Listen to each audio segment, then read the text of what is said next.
포스트 코로나 산업 위기 예측과 위험 관리 모니터링이라는 주제로 발제 준비하고 계십니다. 한국 기업 데이터의 안영재 센터장님 모시고 발표 청해 듣겠습니다. 박수로 함께 하시죠. 네, 안녕하십니까. 한국기업데이터 데이터 플랫폼 센터의 안영재 센터장입니다. 지금부터 포스트 코로나 산업 위기 예측 및 위험 관리 모니터링에 대한 부분을 발표하도록 하겠습니다. 발표 순서는 포스트 코로나 테마 분석, 대규모 질병 감염에 따른 기업 현황 파악, 그럼 얼리 워닝 지표 및 사례, 빅데이터 기반의 정책 지원에 대한 순서로 약 15분간 발표를 하도록 하겠습니다. 먼저 포스트 코로나 테마 분석입니다. 앞에서도 많은 이야기가 있었지만 현재 공장 가동률의 감소와 글로벌 공급망의 붕괴, 생산성 감소에 대해서 기업의 생산량 감소로 이어지고 있습니다. 또한 불확실성의 고조와 소득 손실, 전염병의 두려움 때문에 소비자의 지출 및 투자의 감소가 이루어지고 있습니다. 즉 코로나19로 인한 기업의 경영 악화 및 폐업률이 증가하고 있고 실업 사태가 심각하게 되고 있습니다.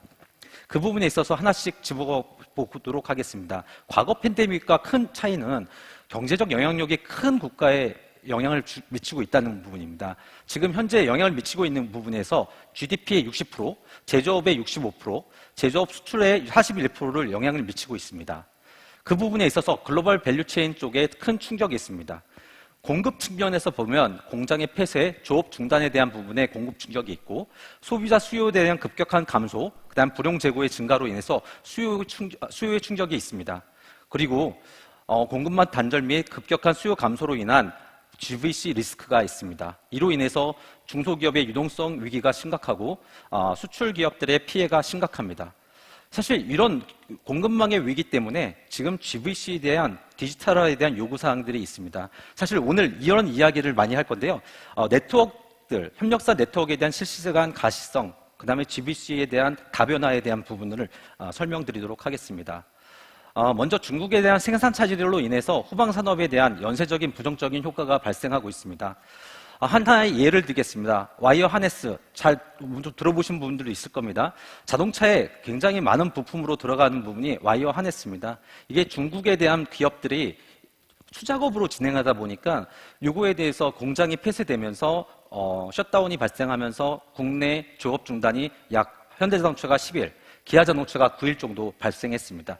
이거에 대해서 GVC 밸류체인을 저희는 베트남 DB를 가지고 2년 전부터 모으고 있는 베트남 DB를 가지고 글로벌 밸류체인을 가시화해서 만들어 보았습니다. 여기서 보시면 와이어 하네스 관련된 제품을 만드는 베트남 기업들에 대한 부분들을 볼 수가 있습니다. 그래서 GVC의 다변화에 대한 대응으로 하나의 베트남의 GVC를 보여드리고 있습니다.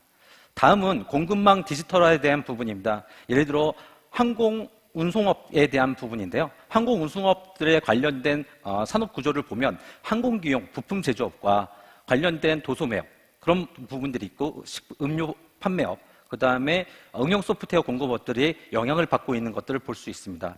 저희는 한국기업 데이터에서 가지고 있는 DB들을 가지고 기업들의 네트워크 분석을 하면 앵커 기업들은 노드의 크기가 커지게 됩니다. 그리고 선의 굵기, 이 링크는 그 매출, 서로 수요와 공급에 대한 매출로 이어지고요. 노드의 두께가 수요가 큰 기업들에 대한 부분을 나타나게 됩니다. 그래서 이 기업 네트워크 분석을 통해서 기업의 경쟁력 분석뿐만 아니라 기업 협업 활성화에 대한 부분들을 분석해 볼 수가 있습니다.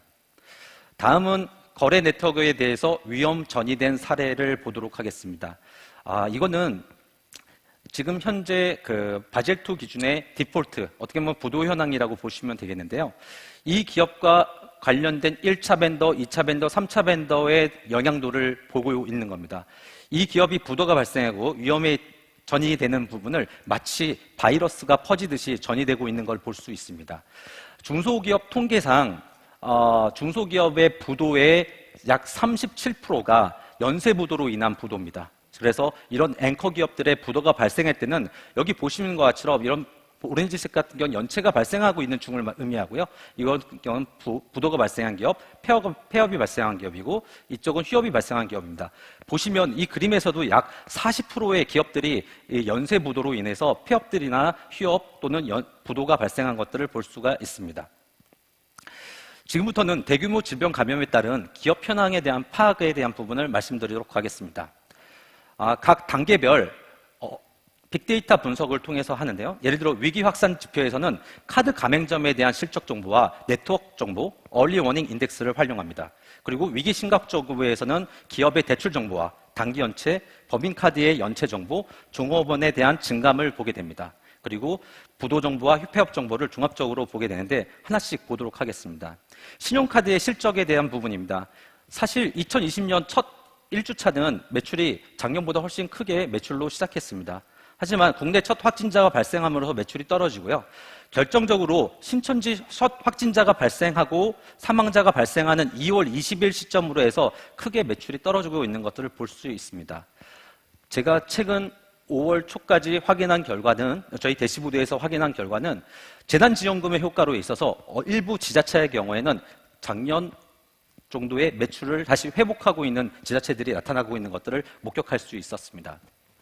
그리고 업종별 소비 현황에 대한 부분을 보면 아울렛, 패션, 그다음에 유흥주점, 패밀리 레스토랑, 요식, 목욕탕들에 대한 매출이 크게 떨어지고 있는 것들을 볼 수 있고요. 영화관, 화장품, 안경 쪽에 대한 매출이 떨어지는 것도 볼 수 있습니다. 특히 버스, 주유, 숙박에 대한 매출도 크게 떨어지고 있는 걸 볼 수 있습니다. 반면에 언택트 온라인 쪽의 쇼핑의 부분에 있어서는 여기 부분에 있어서는 매출이 크게 증가되고 있는 것들을 볼 수 있습니다. 오픈마켓에 관련된 매출도 크게 늘어나고 있고요. 그다음 배달 앱에 대한 매출도 크게 증가되고 있는 것들을 볼 수가 있습니다. 저희가 지금 만들고 있는 대시보드에 대한 부분들을 보시면 한눈에 볼 수가 있습니다. 지금 보시면 6주차 소비 증감률을 보시면 전국에 있어서 대구가 마이너스 44%, 빨간색으로 짙게 나타나는 걸 볼 수 있죠. 경북에서는 마이너스 33%, 그 다음에 제주도가 마이너스 27% 나타내는 것들을 볼 수 있습니다. 이런 것들을 대시보드를 통해서 시각화로 한눈에 볼 수 있게 하고 있습니다. 그리고 국민연금 정보를 통해서 고용지표에 대한 부분을 판단해 볼 수 있는데요. 여기서 보시면 지금 퇴직자가 급격히 증가되고 있는 것을 볼 수 있습니다. 그리고 고용지표도 뚝 떨어지고 있는 것들을 목격할 수가 있습니다.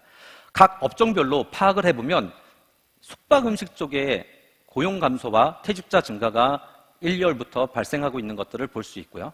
2월부터는 정보통신 쪽 업에서 퇴직자 증가가 크게 발생하고 있는 것들을 볼 수 있습니다. 그리고 항공운송은 굉장히 좀 심각합니다. 지금 3월 달 보면 퇴직 비율이 119% 정도까지 올라가 있는 것들을 볼 수 있습니다. 항공운송에 대해서 단기 차입금인 운전자금에 대한 비율을 보면 최근 들어 3월 달에 11.21% 단기 차입금이 크게 늘어나고 있는 것들을 볼 수 있습니다.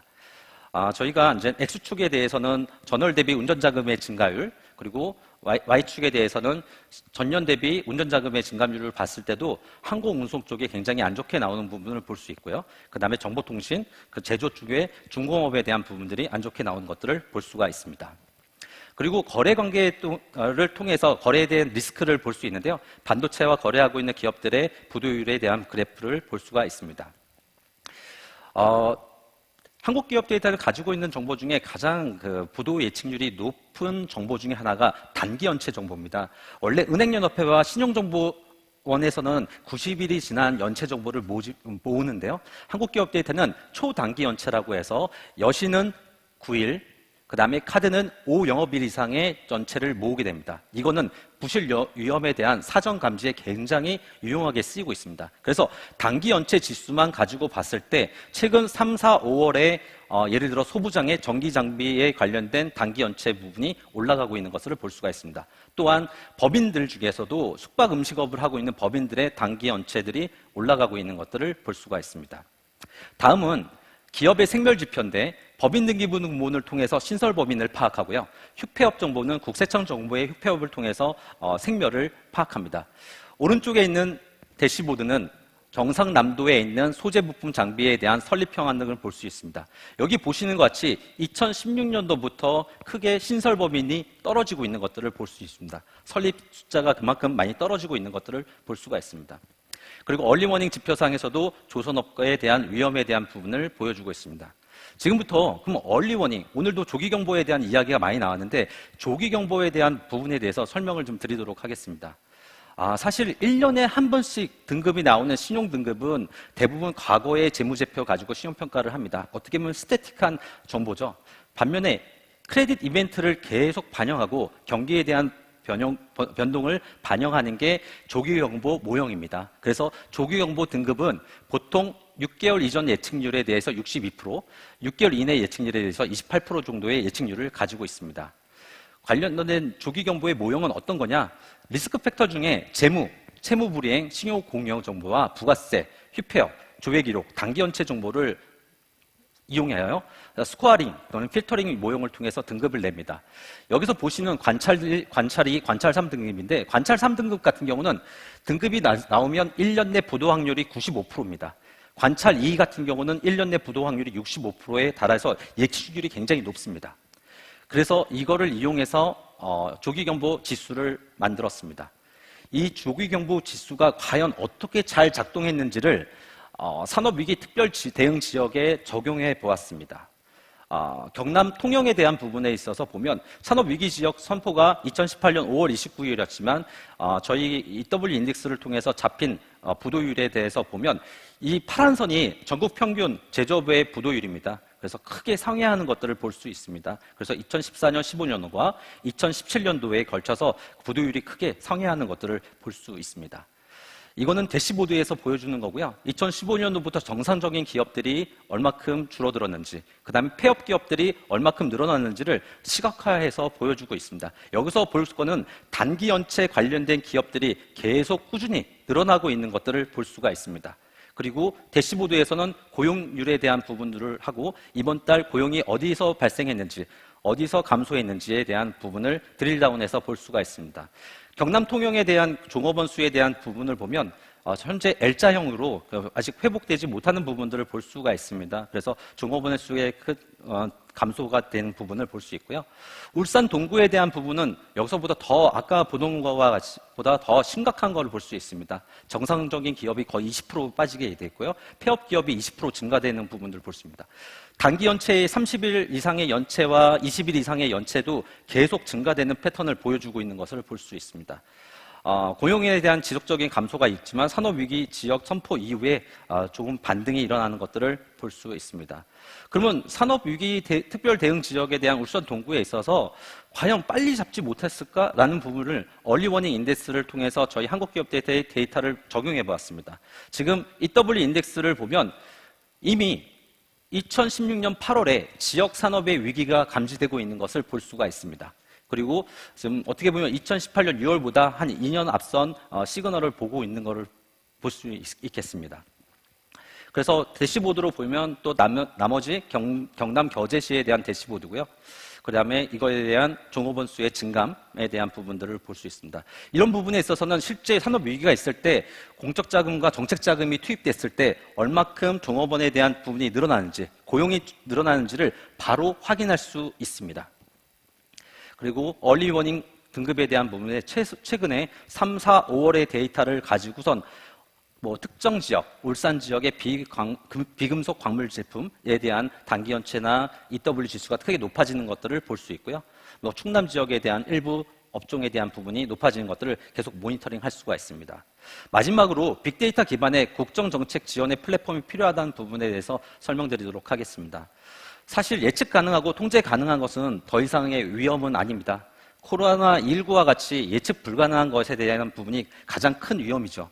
그래서 저희는 이 부분에 있어서는 가장 중요한 것은 실시간으로 데이터를 모니터링하자라는 부분에 대해서 말씀을 드리고 싶습니다. 그래서 과거 통계 기반의 정책 수립, 보통 1, 2년 지난 통계 데이터를 가지고 했던 부분과 또 광역 통계를 가지고만 했던 부분에 산업 통계가 부족했던 것, 지역 통계가 부족했던 부분, 그 다음에 얼리워닝, 즉 조기경보 시스템이 없었던 부분의 큰 문제점들에 대해서 탈피해서 지금은 빅데이터 기반의 모니터링 시스템을 갖추자라는 부분입니다. 그래서 적시성 있는 통계를 이용해서 산업의 동태적인 변화를 반영하고 이거를 정책에 지원할 수 있게 하고요. 그리고 업종별로 드릴다운 할 수 있고 지역별로 드릴다운 할 수 있게 맞춤형 정책 지원을 할 수 있습니다. 또한 산업에 대한 위험을 조기에 감지하고 조기에 정책 지원을 할 수 있는 부분, 그리고 빅데이터 기반의 예측 지원에 대한 부분에 있어서 미래 예견적인 정책 지원을 하자는 부분입니다. 그래서 빅데이터 기반의 정책 지원에 대한 한 예시입니다. 이거는 지금 부스에서 데모를 하고 있는데요. 산업 생태계 대시보드의 예시인데 지역별로 자치분권 균형 발전을 위해서 기업 현황, 혁신 지표, 그다음에 생산 지표, 고용 동향, 그다음에 벤처 지표들을 통해서 대시보드로 해서 그 지역의 산업에 대한 부분을 모니터링할 수가 있습니다. 그리고 오늘 이야기 가장 많이 나왔던 내용 중에 하나가 GVC죠. GVC에 대한 디지털화를 각 공정별로 디지털화를 시킵니다. 그래서 밸류체인을 그동안 종이로 그렸다면 지금 시스템으로 그려서 밸류체인에 대한 부분을 표시를 하고요. 핵식품목과 핵시장 포지셔닝을 분석합니다. 그리고 오른쪽 하단에 있는 그림과 같이 밸류체인의 그림을 그려놓고 현재 어디 부분이 위크포인트인지 보여주는 이런 글로벌 밸류체인의 플랫폼에 대한 부분들을 제안을 드립니다. 긴 시간 경청해 주셔서 감사합니다. 감사합니다.